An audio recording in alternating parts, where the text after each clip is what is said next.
तो अपन बात करते हैं एनेस्थीसिया की। तो लोकल एनेस्थीसिया और जनरल एनेस्थीसिया। तो लोकल एनेस्थीसिया क्या होता है?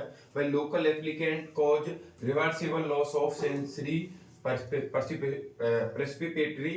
इसका मतलब होता है कि एनेस्थेटिक का मतलब ये होता है कि अपन ने कोई भी एप्लीकेशन अगर यूज किया तो रिवर्सिबल नहीं होना चाहिए। रिवर्सिबल का मतलब होती है कि उसको बाद में सॉरी रिवर्सिबल होना चाहिए। ऐसा नहीं है कि अपन एनेस्थीसिया का यूज किया और बॉडी को उसके फंक्शन को बंद कर दिया और बाद में वो रिवर्सिबल नहीं हो पाए।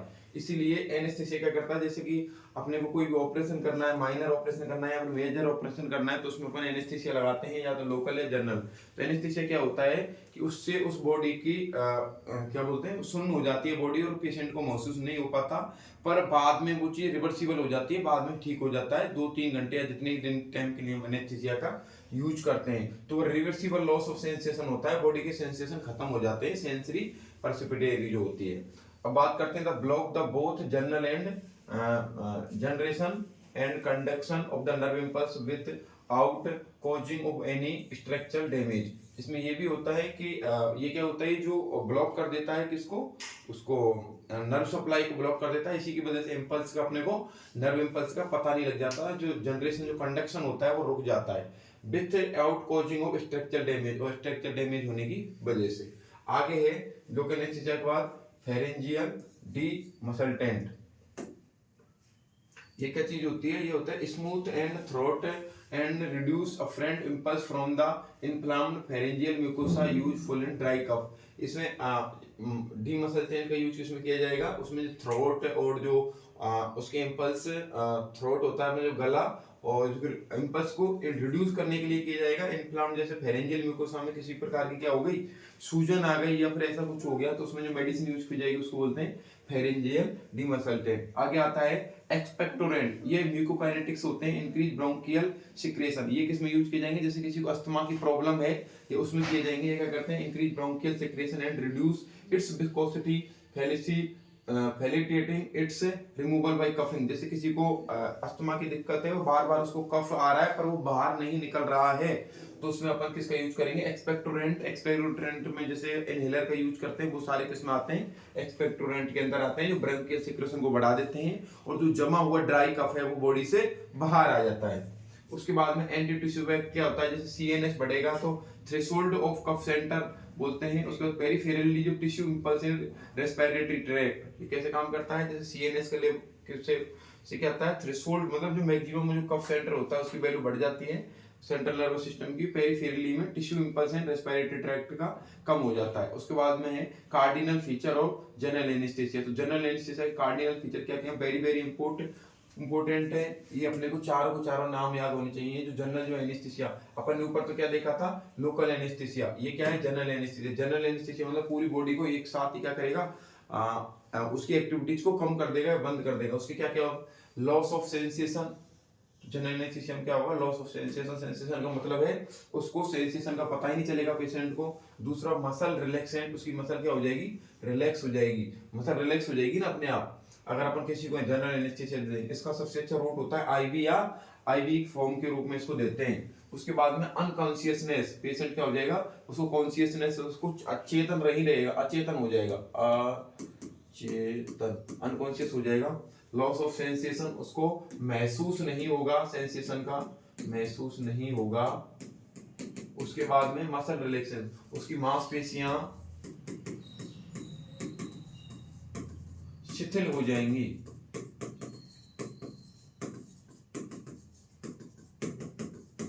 ये सब। और आगे है एवोल्यूशन ऑफ रिफ्लेक्सेस। उसको जो भी रिफ्लेक्स होते हैं उसकी बॉडी के, वो नहीं दिखाई देंगे, मतलब रिफ्लेक्स कोई भी रिएक्ट नहीं करेगी बॉडी। तो अपने को ये चारों याद होने चाहिए: loss of sensation, muscle relaxation, unconsciousness, evolution of relaxes. ये अब आता है आगे जो वर्ड आता है उसको बोलते हैं सेडेटिव। सेडेटिव क्या चीज होती है? जो निद्रादायी जो चीजें होती हैं, जो अपने को बेहोश करती है, निद्रा लाती है, सेडेटिव कहलाते हैं। subdued excitement and calm the subject without of inducing sleep। इसमें इसको किस्म सेडेटिव किस्म देते हैं, जैसे कोई पागल पेशेंट है या कोई ऐसी एक्टिविटीज कर रहा है जो सामाजिक रूप से सही नहीं है, कोई ज्यादा परेशान रह रहा है, उसको नींद ही नहीं आ रही है, तो उसके लिए अपन सेडेटिव का उपयोग करते हैं। और सेडेटिव में अपन कैसे क्या करता है वो एक्साइटमेंट, जैसे कि ज्यादा एक्साइटमेंट है उसमें देते हैं, ये क्या करता है काम करेगा, काम मतलब शांत कर देगा सब्जेक्ट को, सब्जेक्ट मतलब जो भी बॉडी है उसको आउट ऑफ इंड्यूसिंग स्लीप, किसके द्वारा, स्लीप के द्वारा, तो वो सो जाता है। जिससे कोई अपने पास ऐसा पेशेंट आता है जैसे जो ब्रेन से रिटायर्ड है या ब्रेन से कोई समस्या है, वो खुद परेशान हो रहा है, दूसरों को परेशान कर रहा है, या फिर कोई नशा से रिलेटेड पेशेंट आता है, तो उसमें क्या सेडेटिव दे देते हैं। सेडेटिव क्या करता है उसके एक्साइटमेंट को कम कर देगा, उसको काम शांत कर देगा और उसको नींद आ जाएगी। आगे आता है हाइपोटोनिक। हाइपोटोनिक क्या है, induce maintain of sleep. Hypotonic किसको होता है, जो स्लीप होती है उसको मेंटेन करने के लिए दिया जाता है।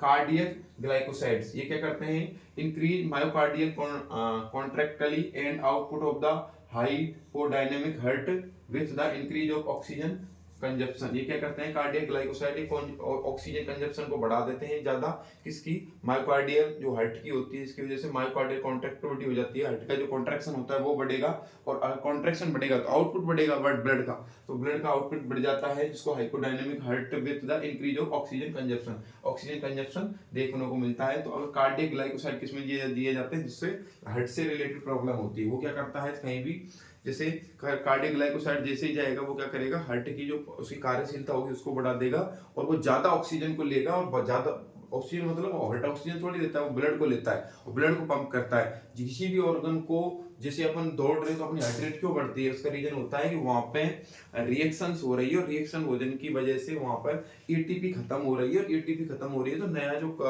कार्बोहाइड्रेट है या फिर जो भी प्रोटीन फैट वसा है उसको तोड़ने के बाद में एटीपी बनेगी, और ऊर्जा चाहिए बॉडी को।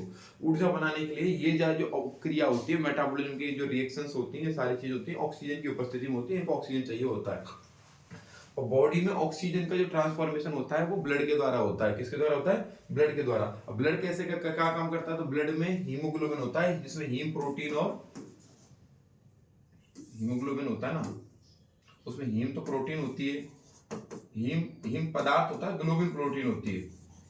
हीम एक तत्व होता है, हीम को अपन Fe+2 भी बोल सकते हैं, क्या बोलते हैं, Fe+2। आयरन होता है हीम, हीम और ग्लोबिन प्रोटीन होती है। और आयरन क्या करता है, O-2 ऑक्सीजन O-2 या O- से क्या करता है, बॉन्ड बनाता है FeO2, तो ये बॉन्ड बनाने के बाद में ये आगे ऑक्सीजन को लेके जाता है। तो ये ब्लड होता है, ये क्या करता है, प्रत्येक ऑर्गन तक ऑक्सीजन को लेके जाता है। ठीक है, तो कार्डियक ग्लाइकोसाइड में क्या करेगा, ये hypotonic heart with out of increase in oxygen consumption, oxygen consumption होगा उस हिसाब से क्या करेगा, ऑक्सीजन की सप्लाई बढ़ा देगा। आगे आता है डायूरेटिक्स, किसको बोलते हैं, डायूरेटिक्स का मतलब होता है जो मूत्र की जो वो होगा, जो यूरिन का आउटपुट बढ़ाना। ड्रग विच ऐसी ड्रग जो which causes of net of loss of Na sodium and water in urine. अब इनका लॉस कैसे होगा, जो ज्यादा यूरिन जाएगा, तो ये बॉडी के अंदर वाटर और सोडियम के लॉस को बढ़ा देते हैं, इसलिए इनको डायूरेटिक बोलते हैं। सबसे अच्छी आयुर्वेदिक डायूरेटिक पता है किसी को क्या है, आयुर्वेद में जो डायूरेटिक यूज की जाती है, गोक्सूर और पुनर्नवा, ये दोनों हैं। किसी के किडनी का पेशेंट है, किडनी का पेशेंट का मतलब उसको किडनी से रिलेटेड समस्या है या फिर उसको पथरी है, तो उसके लिए अपन डायूरेटिक के रूप में गोक्सूर का उपयोग करते हैं और पुनर्नवा का उपयोग करते हैं, जिससे कि ज्यादा उसका मूत्र का आउटपुट बढ़ जाता है, आउटपुट बढ़ने की वजह से चांस होते हैं कि पथरी बाहर निकल जाए, तो आयुर्वेद में उसमें गोक्सूर और पुनर्नवा का उपयोग किया जाता है। अब ये बताओ कि जो हार्ट में जो बीपी होता है, बीपी बढ़ने के कारण क्या क्या हो सकते हैं, बीपी क्यों इंक्रीज होता है, बीपी क्यों बढ़ता है, कोलेस्ट्रॉल की वजह से। और बॉडी में बीपी क्यों क्यों बढ़ता है, तो एक कारण ये भी होता है, और दूसरा क्या है, बॉडी के अंदर फ्लूइड का या तो एक्यूमुलेशन होने लग जाए, मतलब फ्लूइड बाहर नहीं निकल रहा है, उसकी वजह से बीपी इंक्रीज होता है। क्योंकि भाई बीपी का मतलब सीधा सा अपन समझते हैं ब्लड प्रेशर, प्रेशर कब बढ़ेगा, या तो उसकी जो आर्टरी जब वेन में रुकावट आ जाए, आर्टरी स्क्लेरोसिस हो जाए या कुछ भी हो जाए, या फिर भाई हार्ट वजह से समझ सकते हैं इसको, हार्ट है वो एक मोटर है, मोटर होती है ना गर्म पानी फेंकने की, बाकी इसमें आर्टरी और जो वेन होती है वो इसके पाइप है। अब इन पाइपों में या तो जो आगे जैसे अपन यहाँ से पाइप आ रहा है, तो इसमें यूरिन के द्वारा इसमें से क्या बॉडी को क्या निकलता है, फ्लूइड निकलता है, पर यहाँ पे एक जो रुकावट आ जाए या किसी प्रकार का प्रॉब्लम हो जाए तो भी हार्ट रेट बढ़ेगी, या जैसे पाइप जा रहा है पाइप को दबा दें, या इसमें कहीं कोई कोलेस्ट्रॉल जमा जाए तो भी हार्ट रेट बढ़ेगी, या किसी तनाव आ जाए तो भी बीपी बढ़ेगा। तो बीपी बढ़ने के बहुत सारे कारण होते हैं, एक कारण ये भी होता है, इसलिए बीपी का पेशेंट आता है, तुमने अगर कभी सीएससी पे देखा हो तो, जैसे कोई हाई बीपी का पेशेंट आया जिसका बीपी बहुत ज्यादा है, 200 के आसपास बोल रहा है, इतना बीपी है, तो उसको अपन क्या करते हैं, तुरंत फ्लूसामाइड का एक इंजेक्शन दे देते हैं। फ्लूसामाइड से क्या है, वो तुरंत टॉयलेट करने जाता है और उसका बीपी एकदम डाउन हो जाता है। उसका कारण क्या होता है कि उसमें से जो यूरिन का आउटपुट बढ़ गया, वो डायूरेटिक का काम करता है, अपन डायूरेटिक चीज भी देते हैं बीपी वाले पेशेंट को। अब है हेमेटेनिक्स, किसको बोलते हैं, factor required of formation of blood, जो ब्लड का फॉर्मेशन करते हैं जो फैक्टर होते हैं उनको हेमेटेनिक्स बोलते हैं। हाइपोलिपिडेमिक ड्रग्स कौन से हैं, drug which is the lower of level of protein of blood, तो ब्लड के अंदर जो उसका प्रोटीन का लेवल होता है उसको कम करने के लिए दी जाती है, उनको हाइपोलिपिडेमिक ड्रग बोलते हैं। ये अपने जो बीपी वाला पेशेंट होता है उसमें बहुत अच्छा काम करती है। आगे है कार्मिनेटिव्स, किसको बोलते हैं, drug which promote the impulses of gases from GIT. Carminative होता है जो जैसे कि किसी के गैस बन रही है पेट के अंदर तो उसको बाहर निकालने के लिए दिए जाते हैं, उनको बोलते हैं कार्मिनेटिव्स। ड्रग विच प्रमोट करता है expulsion of gas of GIT, GIT gastrointestinal tract, GIT की फर्म क्या है, गैस्ट्रो इंटेस्टाइनल ट्रैक्ट।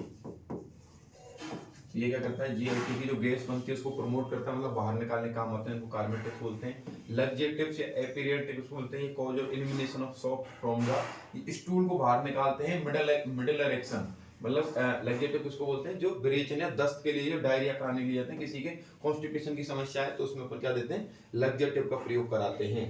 उसके बाद में आता है परगेटिव्स, किसको बोलते हैं, purgative cause of more fluid evacuation of stronger action, ये ऐसा एक्शन है जो बॉडी से जो ज्यादा फ्लूइड है उसको परगेटिव मतलब एक साथ बाहर निकलेगा, तो उसको बोलते हैं परगेटिव। चीलेंट एजेंट क्या है, drug which the complex with metallic ions useful in heavy metal poison. Chelant agent होते हैं जो अगर किसी को हेवी मेटल की पॉइजन हो गई है तो उसके कॉम्प्लेक्स को ड्रग को ये मेटेलिक आयंस के द्वारा बाहर निकालते हैं, इसलिए इनको चीलेंट एजेंट बोलते हैं। विटामिन अपन ने कल ही पढ़ी थी, नॉन एनर्जी प्रोड्यूसिंग, ये कोई एनर्जी नहीं देती, ऑर्गेनिक कंपाउंड्स होती हैं बट ये एसेंशियल होती हैं फॉर ह्यूमन मेटाबॉलिज्म। मैंने कल भी कहा था ह्यूमन का जो मेटाबॉलिज्म होता है उसके लिए विटामिन बहुत ज्यादा आवश्यकता होती है, ये बॉडी में बनती नहीं है, इनको बाहर से इंटेक किया जाता है आहार के द्वारा या फिर अपन भोजन के द्वारा करते हैं। आगे है कोलिनर्जिक एगोनिस्ट, किसको बोलते हैं, एसिटाइल कोलिन और कार्बोनेल और म्यूस्कोसिनेन पाइलोकार्पिन, इनको अपन कोलिनर्जिक एगोनिस्ट बोलते हैं। आगे है एंटी कोलर कोलिनर्जिक या फिर एट्रोपेनिक, क्या है, एट्रोपेन हायोसिन, ये आते हैं जो अपन इंजेक्शन लेने जाते हैं तो ये आते हैं हायोसिन ब्यूटाइल ब्रोमाइड, ये सारे एंटी कोलिनर्जिक या फिर एट्रोपेनिक होते हैं जो आप उसमें काम आते हैं, विस्फार करने काम आते हैं, कोई भी मसल से उसको रिलैक्स करने के काम आते हैं ये सारे। एट्रोपिन का तुमने देखा होगा, जब अपन कभी भी किसी भी आई हॉस्पिटल के अंदर जाते हैं तो वो अपने अंदर क्या डालता है, आंख के अंदर एक ड्रिप, वो थोड़ी 2 बूंद दवाई डालता है जिससे कि आंख थोड़ा क्या हो जाए, खुल सके, तो उसमें क्या होता है, एट्रोपिन होता है।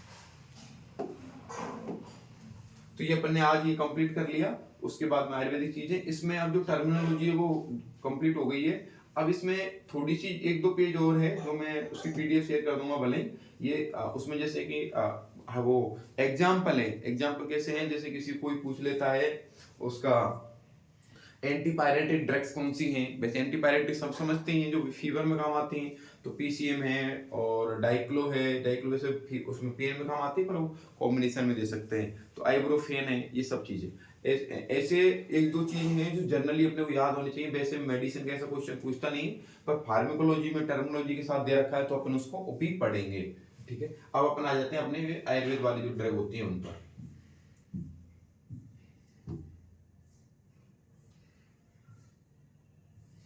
स्पीड ज्यादा तो नहीं पर ज्यादा रखनी पड़ेगी, क्या करें समय कम है स्पीड ज्यादा रखनी ही पड़ेगी, कोई ऑप्शन नहीं है। ग्लोए का बॉटनिकल नाम क्या है,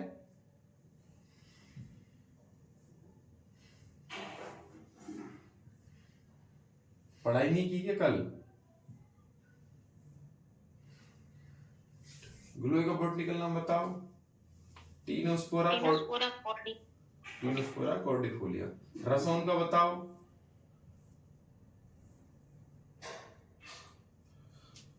रसोन का बॉटनिकल नाम एलियम सेटाइवम। क्या है? Allium sativum. अब अपन ये देखते हैं सर्पगंधा। यहां तक अपन ने कल पढ़ लिया था, ये भी थोड़ा देख लिया। तो सर्पगंधा को देखते हैं, सर्पगंधा क्या चीज है। सर्पगंधा का प्लांट आता है आयुर्वेद में, ये बहुत अच्छा काम करता है।